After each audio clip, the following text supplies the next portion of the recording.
Good. I'd like to welcome everyone to the October 19th, 2017 meeting of the Delaware County Board of Commissioners. If everyone would please join me in the pledge.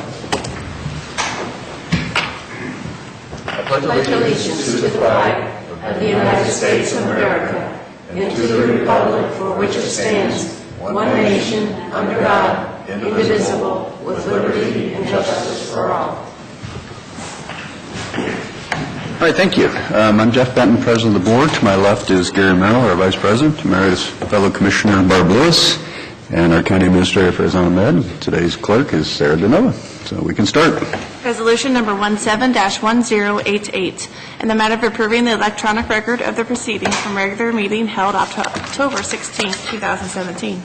So moved. Second. Discussion. Vote. Vote on motion 17-1088. Mr. Merrill? Aye. Mrs. Lewis? Aye. Mr. Benton? Aye. We have no public or elected comment this morning. Resolution number 17-1089, in the matter of approving purchase orders, then announced certificates and payments of warrants in batch number CMA PR 1018. So moved. Second. Discussion. Vote. Vote on motion 17-1089. Did I say that right? I don't know. Vote on motion 17-1089. Mrs. Lewis? Aye. Mr. Merrill? Aye. Mr. Benton? Aye. Resolution number 17-1090, in the matter of approving travel expense requests. So moved. Second. Discussion. Vote. Vote on motion 17-1090. Mr. Benton? Aye. Mr. Merrill? Aye. Mrs. Lewis? Aye. Resolution number 17-1091, in the matter of accepting and approving the Delaware County Sheriff's Office Transport Report for the month of September 2017. So moved. Second. Discussion. Vote. Vote on motion 17-1091. Mr. Merrill? Aye. Mr. Benton? Aye. Mrs. Lewis? Aye. Resolution number 17-1092, in the matter of approving a transfer of appropriation for the Board of Elections. So moved. Second. Discussion. Hello. Welcome. Welcome. I'm Carla Heron, Director of the Delaware County Board of Elections, and I'm with Anthony Sadie, also from the Board of Elections. If I may, could we first introduce him? Sure. He became Deputy Director in, August, or actually July, I think. Okay. Great. Yes. Yeah. I've been at the board for a little over 2 years now, though. So, Oh, in another role. in another role, yes. Okay. I was promoted from within. Okay. In elections for about 7 or 8 years total. So. Okay. that's been a positive way. If you bring someone from the outside, they have to learn it from the ground Sure. up, so he's already done that. And Carla's it's been smiling, amazing. so I assume she's very pleased with this. Yes, it's a great Yeah. relationship so far. So my son and these young kids, it's like, it's an interesting, Yeah. dynamic. I'm sure I'm pulling him down and keeping him grounded, but he's also really good at all the technology and moving us forward. So it's a good mix. Great. Well, welcome. It's good to have you on board. Yeah, we're very proud of our Board of Elections. We think we do a great job in this county and with the leadership we've had, and I'm sure you'll be a great addition. Yeah, it's great. Thank you very much. Yeah, and thank you. And as far as the appropriation transfer, we do have money in our fund for what we're asking for. And moving us forward, we hope that this mail ballot verifier that the board has approved us purchasing with your approval, what it does is it will allow us to keep our ballots more secure. Anthony has a handout for you. In the past, what we would do is, of course, I guess first of all, we have more and more mail ballots. It's become more and more popular. So we have to handle those ballots when they come back. What we currently do now is we divide them up each day, put them on each desk of the employees that are going to be processing them. They'll look up each voter, confirm the information on the front of the ID envelope, the name, the address, the ID, and we verify each signature that it matches and it was the voter that filled out the envelope. And we also put check marks along the side of the envelope to show that we have checked it. If there's been a problem in the past, we would circle the area that's either missing or have a problem, as far as comparing it with our voter registration. We've always had a concern of that, keeping the integrity of the ID envelope in case there be a lawsuit or something. But there's really no way. We want to be able to visually see, once you've checked it, to be able to look at that envelope and know there's a problem. So this allows us, how it would work is, we would scan in all the ID envelopes as they come back, and then we would secure the ID envelopes in a secured environment. Then we would do the adjudication process on screen. What would happen is it brings up the image of the ID envelope side by side. It works in conjunction with our voter registration database. The information that's in our system will fall out on the screen right next to it, almost like a split screen, so you can see the name with the name, so on and so forth, and be able to see the signature that's on file right beside the signature on the envelope. We believe it'll make it, more efficient. We can, like I said, keep the integrity of the ballot and also secure, the security is a big issue these days. Who has those ballots? Who's touched those ballots? So, Anthony, do you want to add anything that maybe I can No, ask? during the demo and everything that we've seen, it goes so smooth. Like right now, we're having to not only go through each and every ID envelope, sort them by precinct, sort them by name, alphabetically from there. Now we're just taking them straight from the inbound mail, scanning them in, and then basically storing those ballots away immediately. We're only touching them basically one time, and now we're doing all the adjudication on screen with the click of a button. And really, we would be the first to have this type of system. There's the larger, that's what we wanted to show you too as well, is the only thing that's being used in Ohio at this point is that large mailing machine, which we had budgeted for at one point and decided it was just too big of a range for us and it was too big for our county. This is a tabletop version. And so we're very proud that we would be the first to actually have this system. So, may I? Go ahead. Make sure I understand. The purpose of this is to confirm that somebody has submitted an absentee ballot so that it helps you at the polling places so you know they've already voted. It does not count the votes.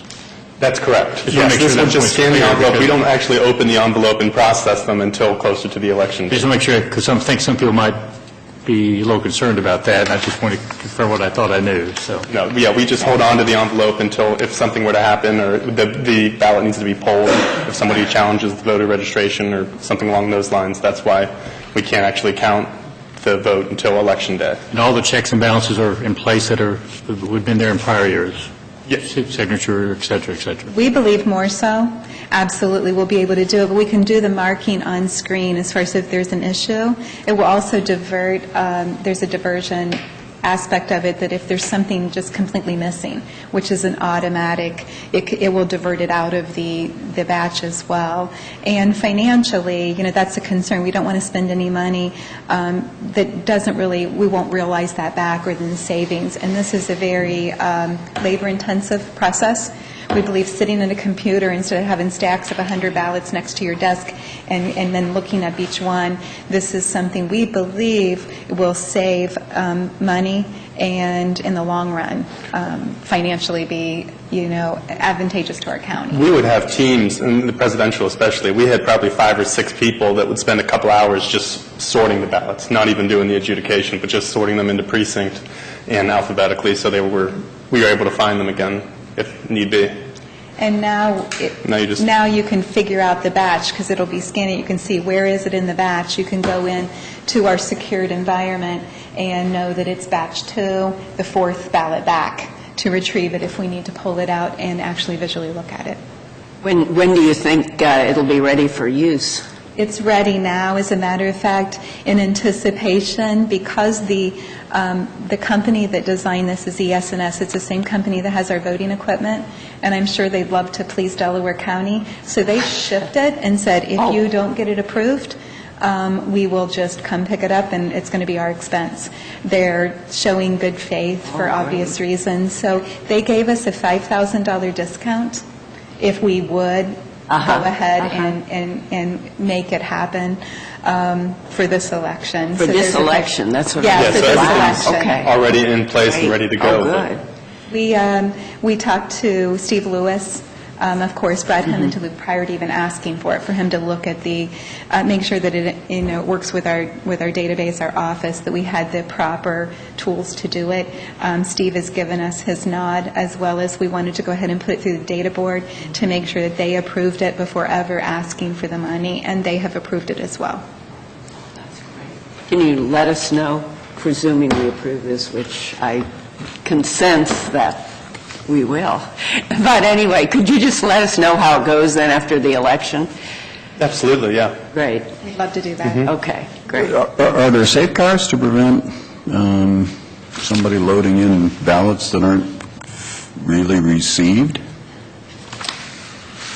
That aren't really received? Yeah, I mean, could somebody just load in a whole bunch of, I mean, we would... Yes, they could. I but- hear what you're saying, but again, that adjudication part, what happens is, what it does is it marks it, I understand now what you're saying. It will actually mark it, the voter ID is there's a barcode that comes out on your ballot. You may not notice it if you do it a mail ballot at home. There's actually a barcode that we put on it that we know it's for Zahn's ballot. And so it'll scan that, and that's what automatically works with our voter registration system. It will retrieve that voter, it'll retrieve Farzan's record to pull it up side by side.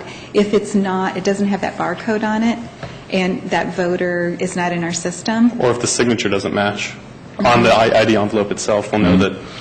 what's to prevent someone from getting into your database of voters and saying, okay, here's 50 people that haven't voted, I'm going to fill out a form using their signature and all that, and... They would have to forge the signature, though. Well, if they're going to do devious things, forging a signature is not a They deterrent. would be committing a felony, and hopefully that would, raise some flags and... Actually, though, I understand your concerns, and I agree with those concerns. But the concern is, could someone be filling out things and mailing them to our office? That's always a concern, and that's why we put in all of these standards. This is really a standard that would prohibit that from happening, as well as than just one person scanning them through.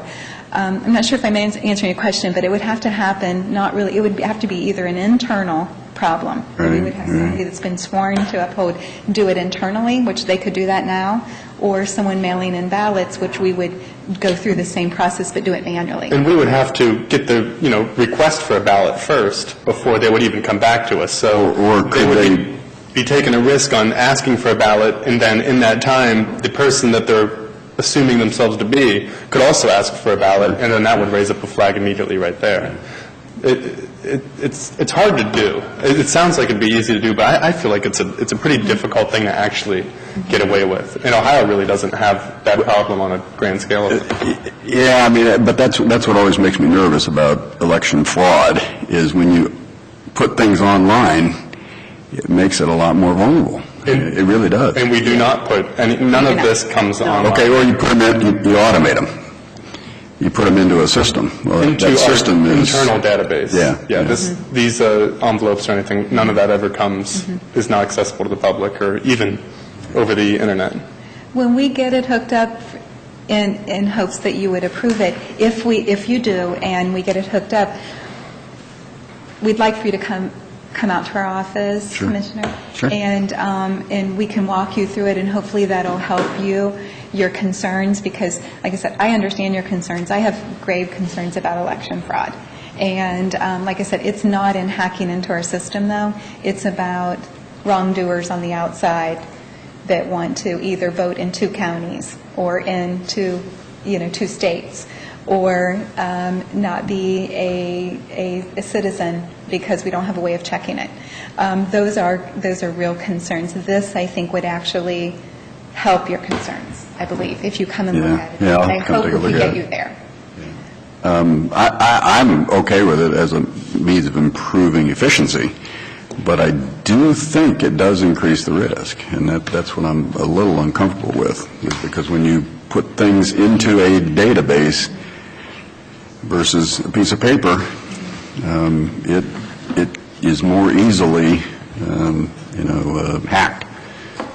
I'm And hearing not you. from the outside. Yeah. But somebody, maybe not from the outside, but somebody internal or whomever could go through and say, okay, here's 200 people who didn't vote.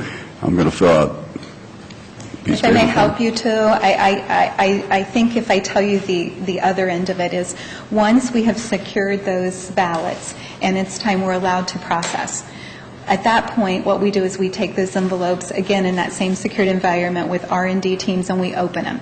We pull the ballot out.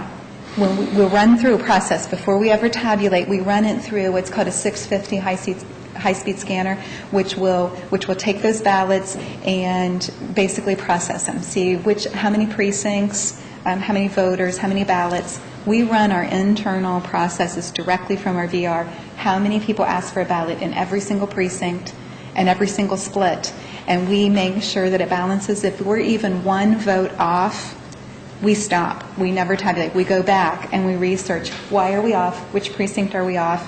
Where is that ballot if it's missing? Why are we over a ballot? And we don't take it to the tabulation side until it does. So I hope that that helps you as well, as we have that checks and balance going on post this process.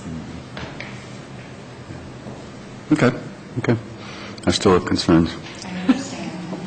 I will always That's have- good, though. Everybody has, it's good to have concerns, Yeah. Okay. Any other thoughts, comments? Okay, we'll take a vote. Vote on motion 17-1092. Mrs. Lewis? Aye. Mr. Benton? Aye. Mr. Merrill? Aye. Resolution number 17-1093, in the matter of authorizing the use of a procurement card for the Board of Elections. So moved. Second. Discussion. Yes, this is just for my procurement card. It's the same exact that was in place for my predecessor, with the daily spending limit 5,000, monthly spending per card 10,000, single transaction limit 5,000, and 10 daily transactions per day, if up to, and not to exceed 50 per month. Okay, vote. Vote on motion 17-1093. Mr. Benton? Aye. Mr. Merrill? Aye. Mrs. Lewis? Aye. Thank you. All right. Thanks, Anthony. Welcome. Thank Yeah, you. thanks, Carla. Resolution number 17-1094, in the matter of accepting a donation made to the Department of Job and Family Services. So moved. Second. Discussion. Good morning, Commissioners. David Dombrowski with Job and Family Services. This is a partnership that we've had for 10 years with Liberty Presbyterian Church. They donate every year food baskets or boxes that we can give to families with whom we work. This year's donation was 100 boxes with a total value of $5,000. So we wanted to, A, recognize them and their partnership with us, thank them for that, and then request your approval to accept those donations. Okay. Yeah, again, Boy, that's great. Yeah, great gesture on their part, and they've been a great community partner in many other ways as well, so Yep. great to hear that. We'll take a vote. Vote on motion 17-1094. Mr. Merrill? Aye. Mrs. Lewis? Aye. Mr. Benton? Aye. Resolution number 17-1095, in the matter of adopting the statement of rationale approving abolishment of positions and the layoff of employees and proceeding with the abolishment of positions within the Department of Job and Family Services, and authorizing the county administrator with the assistance of the director of the Department of Job and Family Services to proceed with the abolishment and layoffs. So moved. Second. Discussion. So this, we have been watching, earlier this year, we had reduced staff in our Workforce Development Division, and that was largely based on the fact that work program participation and work programs tied to public assistance programs have gone down. Again, we're inversely related to the economy. As the economy goes up, the need for our services declines. And so since that time, we've been continuing to watch the caseloads, and we have been paying attention weekly since July, and those caseloads continue to decrease. And at this point, it would warrant the reduction of 3 employment counselor positions, and so we're requesting your permission to do that.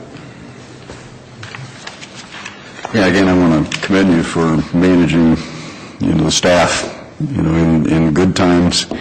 Your caseload does go down, so that's good. They're managing the taxpayer dollars responsibly. Yeah, thank you. I want to thank you for doing that. I believe there's opportunities elsewhere in your department for these people if they have an interest. Yeah, so two of the employees, according to our collective bargaining agreement, you can bump back into a position that you had previously held. 2 of those folks previously held IM worker 3 positions, and we currently have enough vacancies to allow them to do that without disrupting other staff. The third person involved in this did not have that opportunity because they did not work in that position previously. And so we have developed with HR a abbreviated process by which, if that person is interested, we'll do some quick testing and do a quick interview and see if they have the skills to move over, and if they do, then we'll move them over. If not, then at her request, she can simply choose to take the layoff. Okay. So, All right. Very good. Okay, vote. Vote on motion 17-1095. Mrs. Lewis? Aye. Mr. Merrill? Aye. Mr. Benton? Aye. Thank you. Thank Thanks, you, Dave. David. Resolution number 17-1096, in the matter of approving amendments to the use of the procurement card for the Safety and Security Department. So moved. Second. Discussion. Morning. Brian Gallagher, Director of Safety and Security for the county. This is just an increase from a procurement card I currently own. I do purchasing for offices underneath the engineer and the commissioners. Vote. Vote on motion 17-1096. Mr. Benton? Aye. Mr. Merrill? Aye. Mrs. Lewis? Aye. Resolution number 17-1097, in the matter of approving the transfer of appropriations in the Dog and Kennel organizational key. So moved. Second? Discussion. This is not an increase, it's a transfer of appropriation. We've had some dogs that have come in that have had, worthy of saving, but the vet bills were a little higher. So if that happens again, we just want to make sure that we have the ability to cover them. We're hoping we don't have to get into this money, but, we want to have a safety net there if we need to. How many dogs do you have right now? Right now, it's actually been kind of low for the last month, so it's actually, kind of surprising the folks out there. We're thinking that there's going to be an increase. It ranges anywhere from 2 to 4. We try and push those, dogs out as soon as we can. So like the Humane Society, rescues, they get a lot more foot traffic than we do. So, we try and get dogs out as soon as we can. But we've had, in the summertime, 20. So, it really depends. Summertime usually the time when you have most dogs? But you could have a spike for Okay. strange reasons. All right. Okay, The thank moon. you. The moon. Yeah. Yeah, thanks. All right. Vote. Fireworks, maybe, that's why? Fireworks. Yeah. I've read that. After the 4th of July, we'll have, Yeah. people are out, taking dogs out, and we'll get dogs that come in. Spooked, they get spooked. Yeah, they're wrong way. Yeah, it's a good point. Okay, vote. Vote on motion 17-1097. Mr. Merrill? Aye. Mr. Benton? Aye. Mrs. Lewis? Aye. Thank you. Thanks, Thanks, Brian. Ryan. Resolution number 17-1098, in the matter of approving a request for competitive sealed proposals for residential and non-residential inspection services. So moved. Second. Discussion. Good morning. Fred Fowler with Code Compliance. I ask your approval to proceed with the posting of the request for proposals, getting it advertised next week, and working through the evaluation and selection process. This is for outsource inspection services. Okay. All right, vote. Vote on motion 17-1098. Mrs. Lewis? Aye. Mr. Benton? Aye. Mr. Merrill? Aye. Thank you. Thanks, Fred. Resolution number 17-1099, in the matter of approving a law enforcement automated data system information exchange agreement between the Delaware County Board of Commissioners and the City of Powell.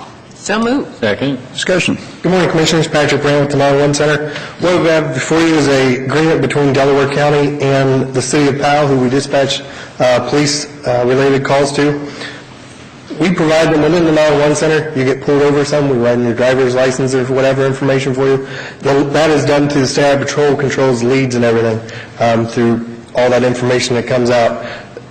To be in compliance with the leads, the law enforcement data network and everything, we have to have an agreement that says if we provide that information to the officer, the actual printed version, we have to have something that says in the fact that they can't release it again or do anything with it, because obviously it's criminal justice information, and this just gets us in compliance with leads. I will tell you, we have another one pending, because we dispatch for the City of Delaware as well. That's just waiting to be brought over, so it'll be the same thing. It is a no-cost agreement. We're just saying that we won't release data to people that aren't allowed to have it, and once they receive it, they can't provide it out to anybody else. All right, vote. Vote on motion 17-1099. Mr. Benton? Aye. Mr. Merrill? Aye. Mrs. Lewis? Aye. Thank you very much. Thanks, Patrick. Resolution number 17-1100, in the matter of approving a services agreement between the Delaware County Board of Commissioners and Thoughtwell for the development of a Delaware County Department data dashboard. So moved. Second. Discussion. Morning, Commissioners. We've been working with a company called Thoughtwell for a few weeks now to develop a proposal to do a dashboard for the county. The dashboard will encompass 11 departments, almost all of them under the Board of Commissioners, but the Sheriff's Office has also volunteered to participate. Basically, what we want to do is get with all the directors and develop 3 to 4 key metrics that tell us about performance of their departments, and then put them in a dashboard that is easy to read, easy to understand, and then easy to update as time passes. So I wanted to introduce Dr. Lynette Cook, who is with Thoughtwell. She is a county resident, and maybe she can introduce her company and tell you a little bit more, and I'm sure she'll be happy to answer questions that you have. Good morning, Commissioners. Thank you for making time to speak with me this morning. And thank you for your service, because you are my Commissioners. I live right around the corner on Lincoln Avenue. Thank you very much. I am the Executive Director of a nonprofit called Thoughtwell. We were formerly known as Community Research Partners. We've been around since 2001. We are actually a partnership of the City of Columbus, Franklin County, The Ohio State University, and the United Way of Central Ohio. Those 4 entities each appoint 3 board members to my board. The idea when we started was to provide data and evaluation research for nonprofits and governmental entities in Franklin County and the City of Columbus. Over the last 17 years, we've expanded. We now have clients across the country, a lot in Wisconsin. We have a project in Delaware, in Detroit. We have a project in Oklahoma City. With all of these projects, we are primarily working with either governmental or quasi-governmental entities or nonprofits, and we do sort of start to finish lots of projects early on, like this project, which is looking at the data for a particular department or program and how to help them understand their data and become more efficient. We do program evaluation, so once a program started, are we reaching the impact that we think we're reaching, that sort of thing. We also do needs assessments and those sorts of things to understand the scope of problems. Be happy to answer any questions about how we do our work or how we put together the scope for this project. I like your expertise in public sector work, because I think with research and many other things, but having that expertise, because we are so different than businesses and others. Yes, ma'am. And before, I've been the Executive Director of Thoughtwell since 2013. Prior to that, I worked at the Ohio Department of Health. I was a Deputy Director and was in charge of performance management for the organization. So come personally from a background of how do we be efficient with taxpayer dollars. Right. Thank you. I'd forgotten that part, but yes, she does have that background. Yes. I have nothing. I just had a couple questions. Have you worked with other counties? Yeah, we work a lot with Franklin County. We're also working with the county that Oklahoma City is in. We're doing a countywide needs assessment for them. Commissioner Barrow's from Oklahoma City. The Oklahoma City Community Foundation brought us in. We actually spent a couple days in Oklahoma City. It's really warm out there. And it can be very windy time of year. Yes. Most of our work has been with Franklin County, but we have worked with counties across the state. We also work with state agencies or state associations like OACA, the Ohio Association of Community Action Agencies, where they are dealing with all 88 counties. So we do have some relationships with most of the counties. Okay. Yeah, the program impact is an interesting topic as well. Director Dombrowski, for instance, has done a really nice job of managing his staff resources to address his reduced workload. We work, in Franklin County, we work a lot with Job and Family Services and are doing a couple of interesting things with them. We're doing some customer satisfaction work with their programs. A lot of times if you're involved with JFS, you're not necessarily in a good place. You're not necessarily having great experiences. So being able to engage with them and understand the impact that JFS programs are having with people who are having a rough time has been an interesting experience. But there are ways to actually get good feedback about, I might not like your policies, but everybody was respectful, or the decision was clearly explained to me even though I didn't like the decision, those sorts of things. So it is possible, even with difficult programs, it is possible to understand, are you doing what you're setting out to do, and are you doing it efficiently and effectively? Do you typically end up with these reports being online? It depends on the agency. It tends to be, what we've scoped here is sort of a much simpler, glorified Excel spreadsheet, really, for internal use that you can turn into a PDF and put online quickly. Fox Cities, Wisconsin, we're doing a dashboard for them, and actually the Fairfield County Adam Board, it wasn't data about performance, it was data about like, opioid use and other data in their county. That dashboard we did put online, and so it's sort of interactive. You know, if you hover over a bar, the data will pop up and give you more detail about the bar. Obviously, because it's technology, it's a little more expensive to do. How do you do data gathering and on an ongoing basis, you know, so that it's easy to do? Because what I've seen is these things fall apart because the data is so hard to gather and the reports are difficult to generate, and so people just get tired and stop doing them. Absolutely, which is part of the reason that we're starting with this Excel spreadsheet. Part of what we do is, and in this plan, my understanding across the 11 departments is there are different levels of sophistication in terms of their own use and understanding of their data. So for the ones that are advanced, our goal is to sit down with them. How do you collect your data? How are you capturing that data? So if you're already keying it in, we don't want to have people have to re-key in data. So we can build sort of like shortcuts to get it into this Excel spreadsheet. For, I believe, 3 of them are in sort of, we're almost there, but maybe we could use some tweaking, and 4 of them are, we're still not sure what the best data are for ourselves to know how well we're doing.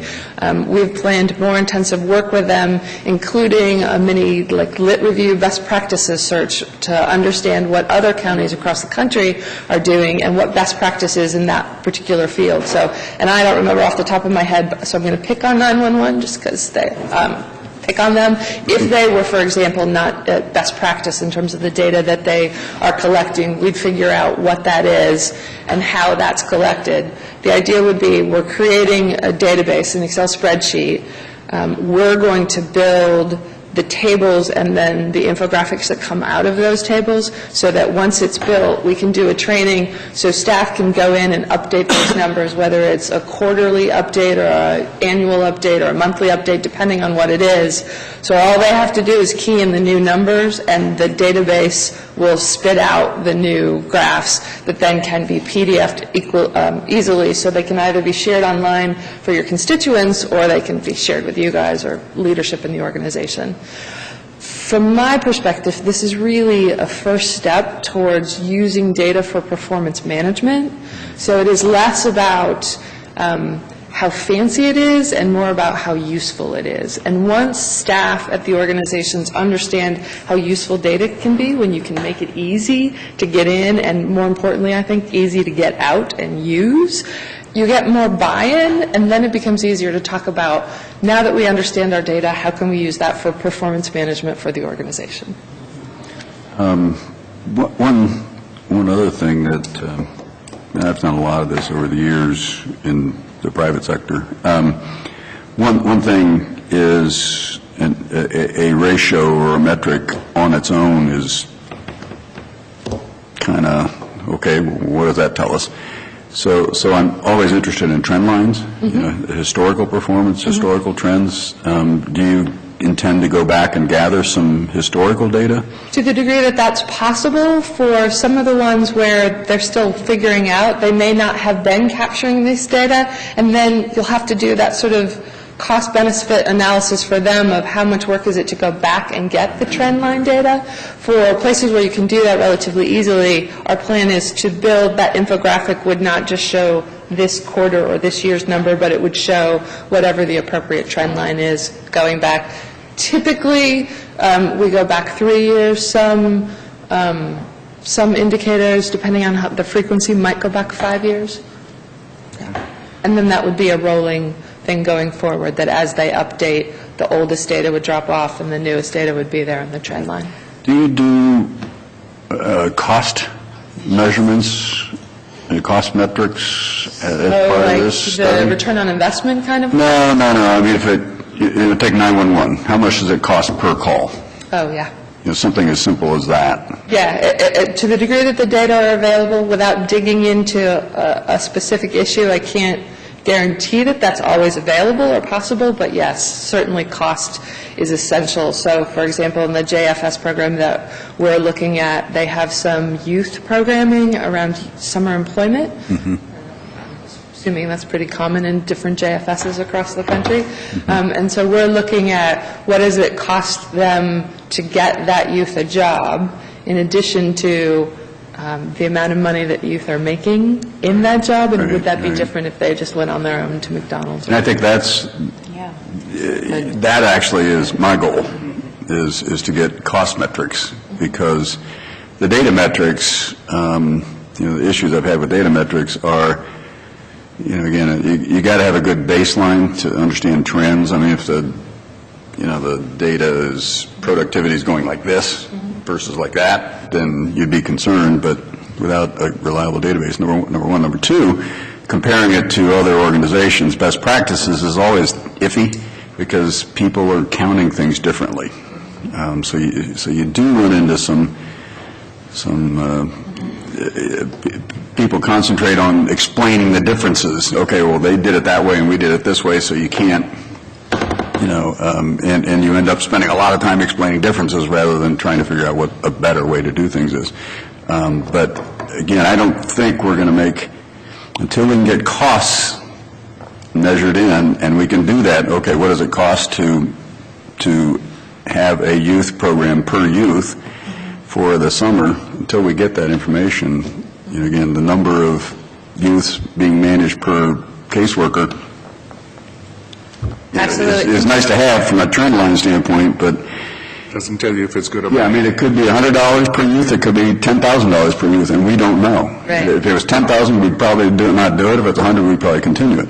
But absolutely, and I would argue, once you know those different costs by different program and by different staff, you can not only use it to make programming decisions, you can also use it in a performance improvement from a staff perspective in a way that's less about, from an HR perspective, it's less about, I don't like you, I don't think you're doing a good job, but rather I can show you the numbers of you and your peer, and these are how many people you're serving and the cost of that and the impact that that's having, and so it makes it easier from an HR perspective to be, here's the data. It's not about you as a person. It's about how you're performing in that role. I would also share with you that we use these cost metrics internally. My board we operate as a social enterprise, so we're a little over $1 million in annual revenue.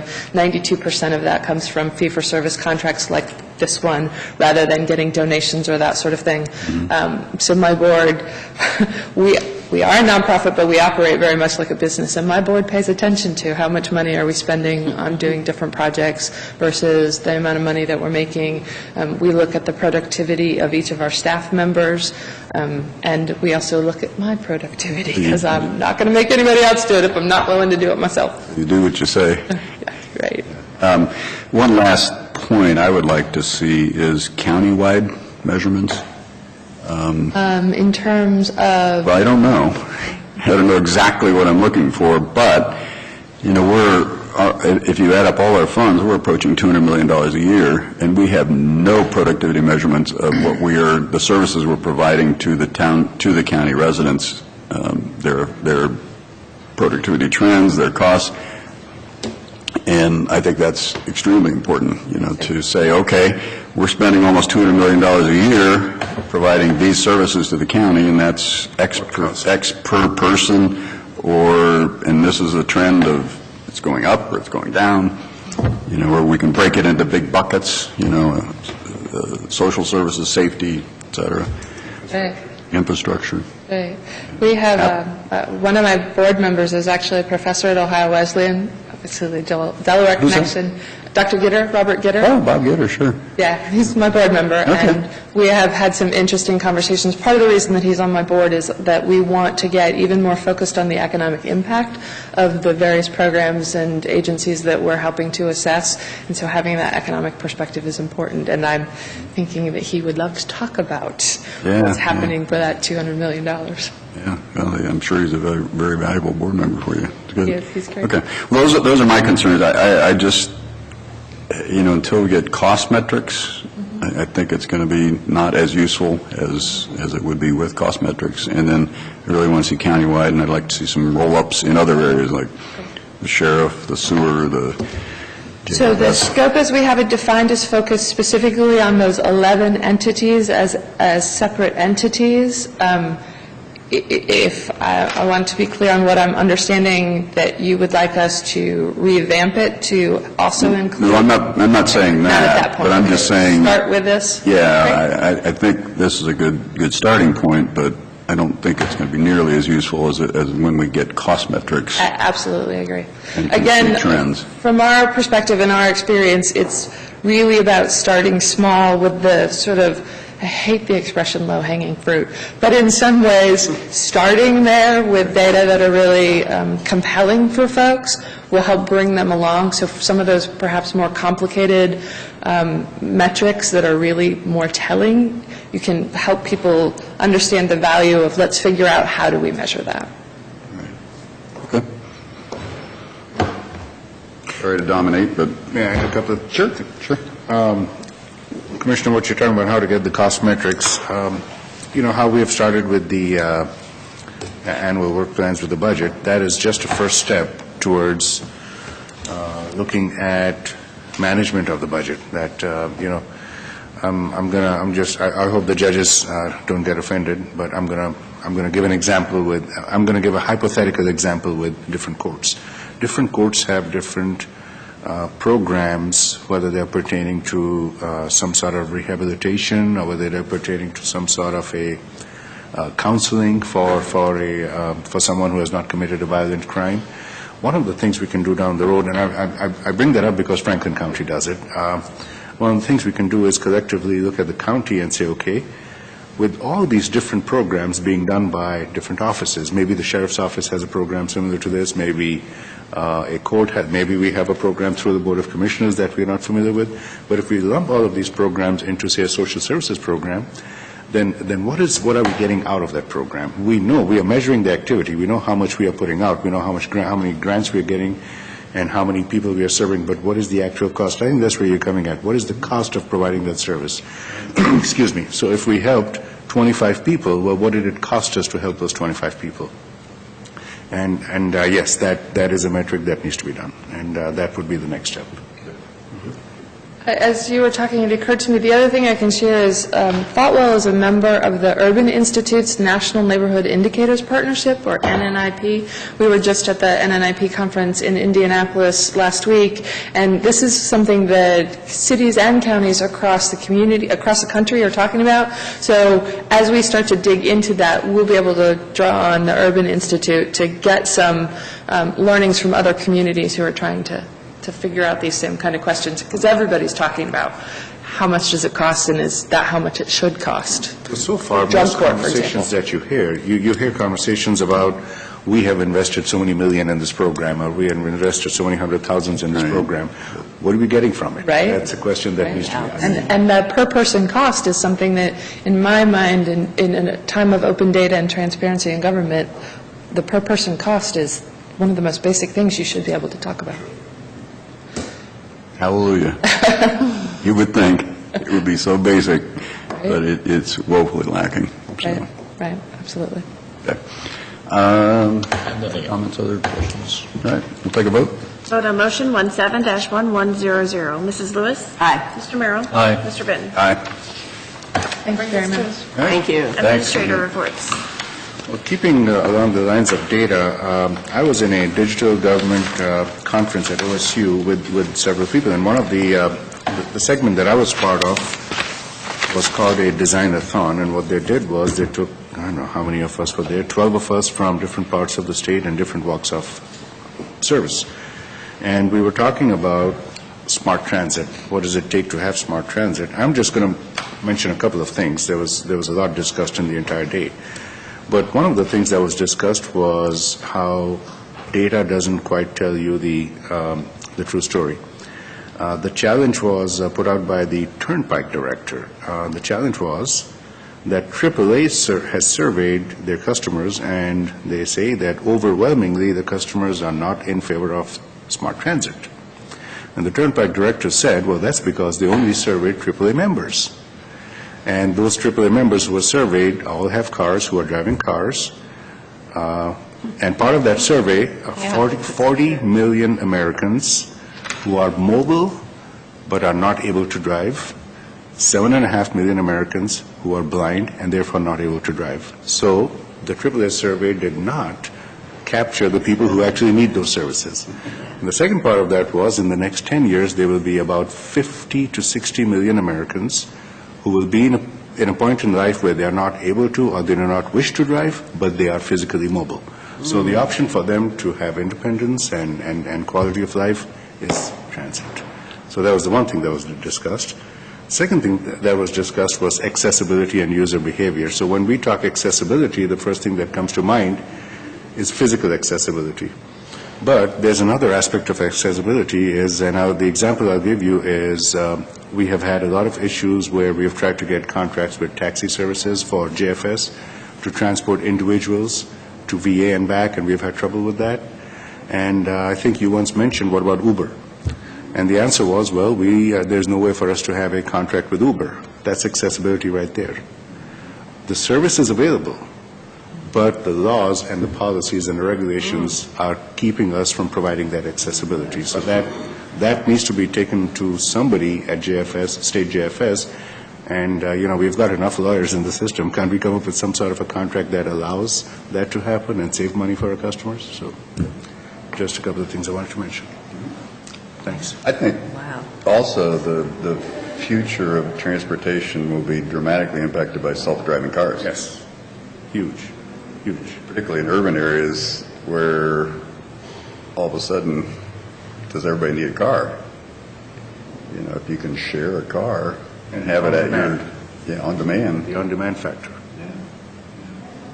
So, again, and what are the ramifications for auto insurance companies and taxi services and delivery services and the car manufacturers and repair shops and everything? I mean, it's a fascinating strategic direction.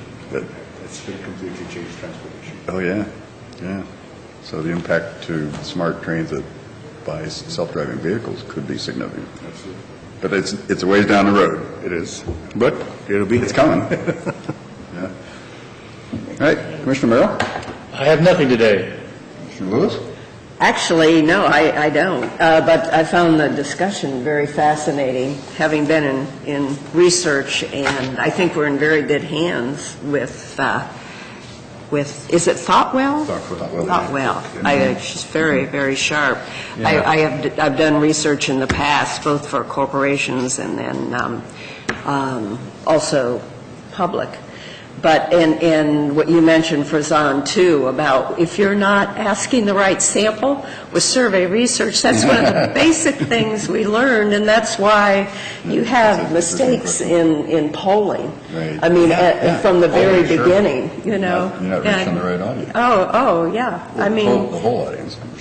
Yeah. You are surveying just right people who are only wealthy, and then you ask them how they're going to vote. It's no wonder that Dewey was elected president. Well, not really, but they thought he was, and that's just that's probably one of the biggest mistakes in survey research. But anyway. Well, there's 2 points. Fascinating topic. Point number one is people aren't always honest in polling, especially in political elections. So I think they're deliberately deceptive, which I understand. Mm-hmm. And the other issue is people sometimes we ask questions. If you're asking somebody about self-driving cars 20 years down the road, you're going to have your opinion based on your current understanding and circumstances. So to ask somebody, are you in favor of robotics, or you're in favor of self-driving cars 20 years, you only know what you know today. So it's really hard to answer that question. So a lot of that information is inaccurate at best. One of the biggest problems are when you're asked a question in polling and you answer that question, but you have no idea because, but you want to answer because you want to, there's, you don't want anybody to think that you're, I won't say stupid, but just uninformed, yeah. So a lot of, polling is very fascinating subject, but anyway, okay. And I don't have anything other than that. Yeah, I think... Throw in a couple words on that. 101 to... Yeah, I know, we have been talking... No, good, I'll stop. Big issues today. Yeah. But I do think Me too. Thought-Well's direction can be very helpful, and we could be a Yeah, real I do. leader I really do. in the counties of providing transparency and efficiency measurements to prove, because I do, and my God, think we're pretty efficient. We do a really good job. We have a good culture. But we can't prove it.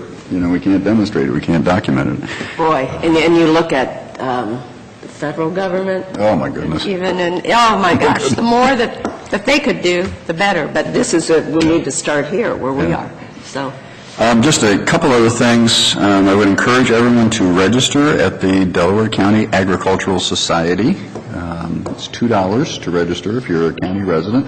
The election is on November 14th of the board of the Ag Society, and that's a very important election. You know the deadline to register? Deadline to register, I think, is this November 7th or something like that. It's a little bit before the election, and you can register at the fair office on Pennsylvania Avenue and on Fairgrounds. So please do that, and then vote on November 14th in the election. Again, the registration is $2. Sunbury Rotary, tomorrow morning I'm speaking briefly, just welcoming everyone. It's a candidates breakfast, so it'll be very interesting. There's a lot of local candidates speaking, and that's at 7:30 in the morning. So that's Very early. very early. Well, we're out on the east side. But anyway, that's always a good event. Sunbury Rotary is very active. Sunbury Chamber. Sorry, did I say it? Right. Yeah, it's a chamber. You said I I didn't yeah. impression it is. Yeah, it is a chamber. I don't know why I wrote it down. But They do have a very very active chamber. They got events every month and so on, so good for them. Last thing I just want to mention, we got 3 new board openings, the Board of Zoning Appeals, Rural Zoning, and Building Appeals. And I would encourage everyone to ask people to, I think those are yours, aren't they, Fred? Don't you? Yeah. So, important boards, and we would really appreciate people volunteering for that.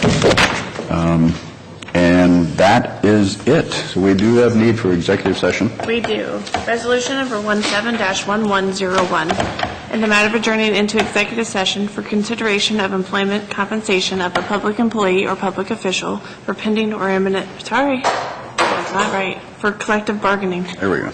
So moved. Second. Discussion? Vote? Vote on motion 17-1101. Mr. Britton? Aye. Mr. Merrill? Aye. Mrs. Lewis? Aye. Okay.